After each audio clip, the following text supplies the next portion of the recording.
منع ہے۔ ایک یہ کہتے ہیں کہ میرے بھائی نے کوئی جھگڑا ہو گیا ہوگا گھر میں، تو چھوٹے بھائی نے قسم کھا لی کہ میں بڑے بھائی کی شادی میں اگر شرکت کروں تو کافر ہو جاؤں، کیا حکم ہوگا؟ دیکھیں، جو کفر پر راضی ہوتا ہے، کفر کا ارادہ پختہ کر لیتا ہے، چاہے کنڈیشنلی کیوں نہ ہو، جیسے یہاں ہے کہ اگر شرکت کروں تو میں کافر ہو جاؤں، لیکن اتنا تو ہے کہ وہ کفر پہ راضی ہے، ابھی نہیں لیکن فیوچر میں فوراً کافر ہو جائے گا۔ یہ یاد رکھیں، فوراً کافر ہوگا، کیونکہ رضا بالکفر کفر، کفر سے راضی ہونا کفر ہی ہوتا ہے۔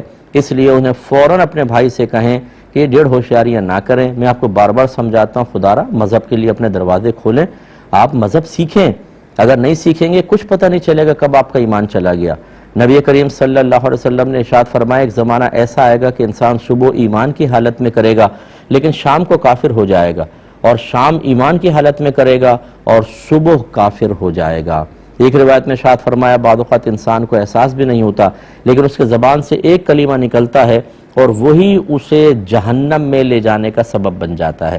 تو اپنے بھائی کو پیار محبت سے سمجھائیں کہ فوراً تجدید ایمان کریں، اور اگر وہ نکاح کر چکے ہیں یعنی شادی شدہ ہیں تو تجدید نکاح بھی کرنا ہوگا، یہ کفر ہے، اس لیے آئندہ اس قسم کی کوئی چیز نہ کریں، اور جب وہ کلمہ وغیرہ پڑھ لیں تو پھر شادی میں شرکت کریں، کوئی مسئلہ نہیں ہوگا۔